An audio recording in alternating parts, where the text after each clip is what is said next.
করে এত এখানে বসে বসে এত সময় ধরে তাকিয়ে তাকিয়ে তুমি কি দেখছো?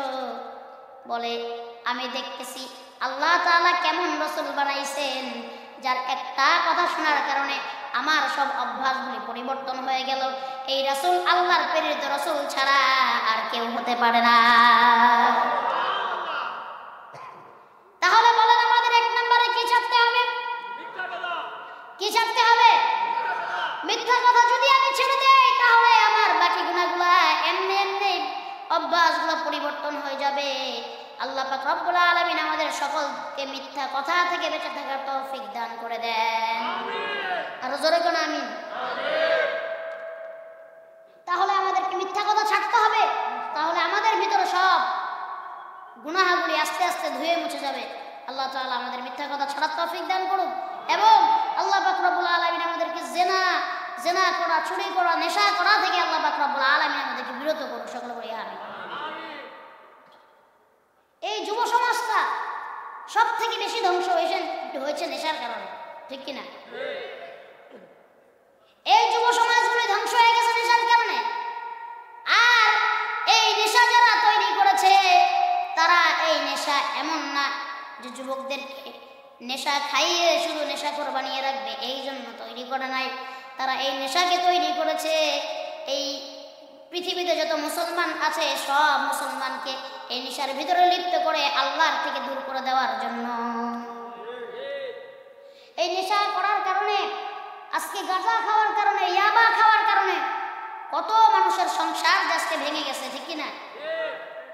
কত মানুষের সংসার ভেঙে গেছে। বাপ মা ত্যায্য পুত্র করে দিয়েছে, ঘর থেকে বের করে দিয়েছে। তারপরে এমন মানুষ আমাদের এই সমাজে এখনো আছে যারা নেশা করা ছাড়তে পারে নাই।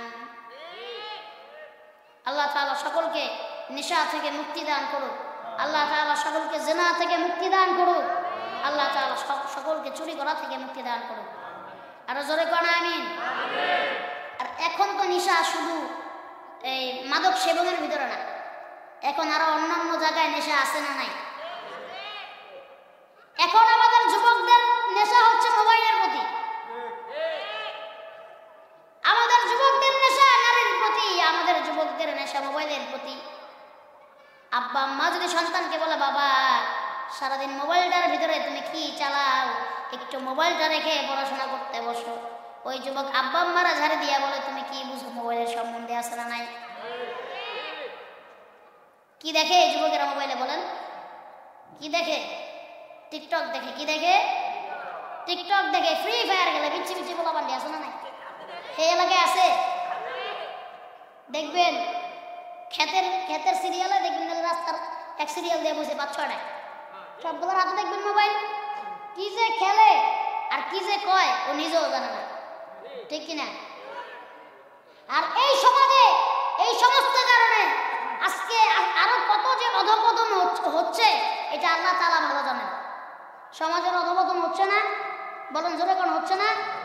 এখন আমাদের দেশে অনেক ছেলেরা নাকি মেয়ে সাজতে যায়। জোরে কোন? অনেক মেয়েরা নাকি ছেলে সাজতে চায়। তাদের মনে নাকি মনোভাব আসে আমি ছেলে কিন্তু আমার ভিতরে কেমন যেন মেয়ে মেয়ে লাগে, আছে না নাই? এটাকে বলে কি? ট্রান্সজেন্ডার। কি বলে? ট্রান্সজেন্ডার বলে। মানে নতুন একটা নাম দিয়া এই সমাজ এটা প্রতিষ্ঠিত করতে চাইছিল, শরীফ থেকে শরীফা। কি ঠিক কিনা? সবাই আমি বলবো শরীফ থেকে শরীফা, আপনারা বলবেন মানি না, মানবো না। বলেন শরীফ থেকে শরীফা, শরীফ থেকে শরীফা। কত বড় জাহেল, কত বড় জাহেল, কত বড় খারাপ তারা, যে নিজের পুরুষত্বকে বাদ দিয়ে মহিলা হয়ে যেতে চায়, ঠিক কিনা? নিজের গোপন অঙ্গকে কেটে ফেলে সে মহিলা হইতে চায়।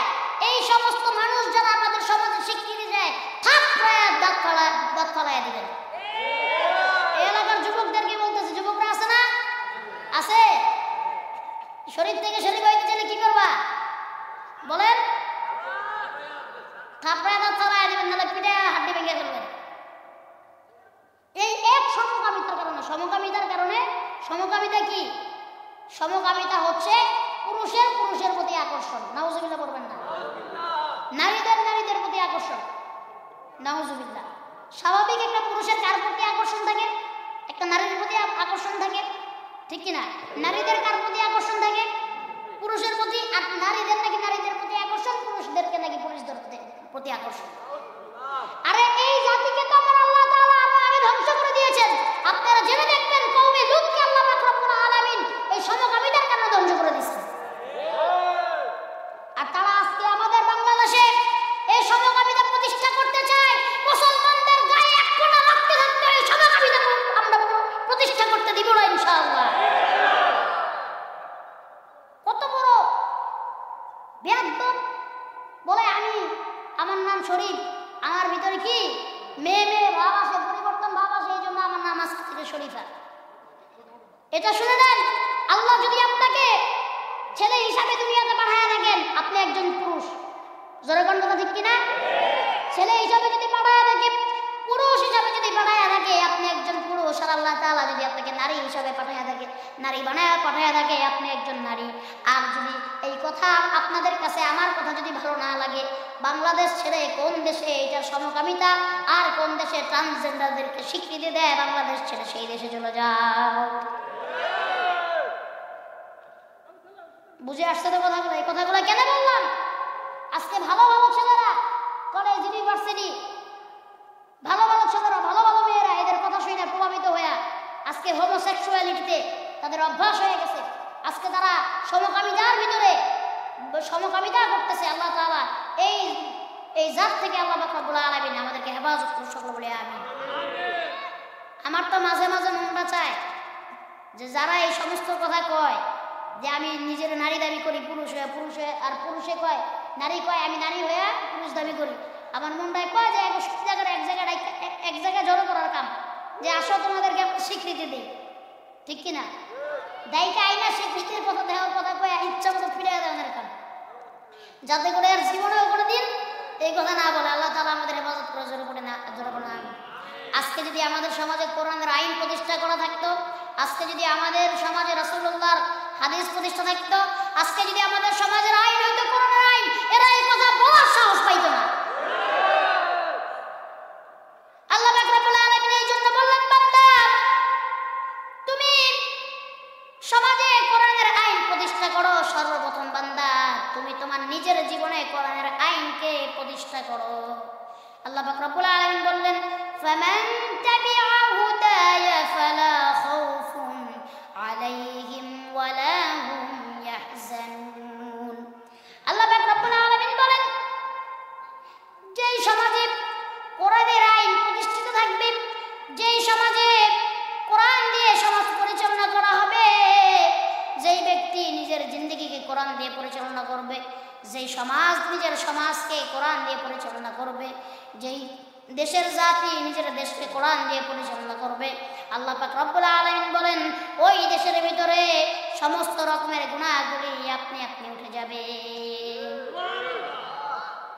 যেই সমাজে যেই দেশে কোরআনের আইন থাকবে, ওই দেশে মানুষ চুরির ভয় মানুষের মনে থাকবে না, জিনার ভয় থাকবে না, বাবা মার মনে এই ভয় থাকবে না আমার সন্তান মাদকগ্রস্ত হয়ে যাবে, কারোর মেয়েদের মনে ধর্ষণের ভয় থাকবে না, আজকে মানুষের মনে খুনের ভয় থাকবে না, রাহাজানির ভয় থাকবে না।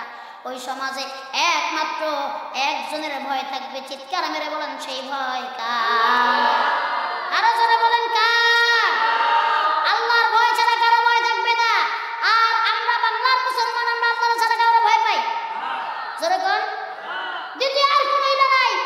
আমার জীবন যদি, আমার মৃত্যু যদি আল্লাহ লিখে রাখেন, আল্লাহ যেইভাবে লিখে রাখছেন সেইভাবে হবে। আমি দুনিয়ার কোনো মৃত্যুকেও ভয় পাই না, আর দুনিয়ার কোনো তাগুতকেও ভয় পাই না। আমরা একমাত্র ভয় করি আল্লাহকে, ঠিক কিনা? আল্লাহ ছাড়া কেউ মারতে পারবে? আল্লাহ যদি কোনো জায়গায় মৌত রেখে দেয়, কেউ বাঁচাইতে পারবে? এই জন্য বলেন হায়াতের মালিককে। আর জোরে কোন হায়াতের মালিককে? আবার বলেন মৌতের মালিককে। আর জোরে কোন মৌতের মালিককে? এলা হায়াত মৌত যখন আল্লাহর হাতে লিখে দিছে, একমাত্র আল্লাহর পায়ের নিচে ছাড়া দুনিয়ার কারোর পায়ে আর মাথা নত আর এই মুসলমান করবে না।